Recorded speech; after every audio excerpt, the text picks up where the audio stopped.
Tim, what should be the motivation of Christian obedience?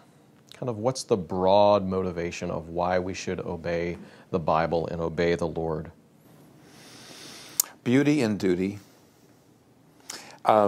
If we were completely sanctified, we would only do what God has said in His Word, strictly out of desire to please Him. We would never do it out of fear, would never do it out of coercion. It would only be out of joy. And by the way, John Piper would certainly agree. I mean, that's how it ought to be. The fact is that our hearts aren't right, and so sometimes we actually just have to do the right thing because we know we should. So, for example, if you have an anger problem, ultimately, if you're a Christian, you have an anger problem, ultimately you have to say, why do you get so angry? And maybe you get angry because of inferiority feelings. Well, how are you going to deal with those inferiority feelings? You're going to have to use the gospel in your heart. You're going to have to remind yourself of who you are in Christ. You know, Paul Tripp will tell you that. David Pallison will tell you that.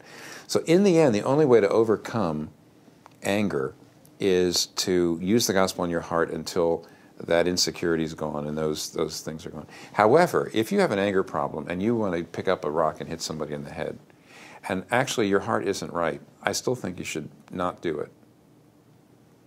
Just because you might go to jail, just because your family is going to be so unhappy with you, just because God says no. I mean, in other words, in the long run, you should always do the right thing out of love for God and out of joy for God. But in the short run, very often, you should use any means possible to do the right thing, which means tell yourself, you know, I'll probably go to jail if I do that. God will be mad at me, which He will be, by the way, if you do that. Even inside being a Christian, and therefore you're beautiful in Him and there's no condemnation, He's still angry at His children, I think, who He loves when they do something wrong like that.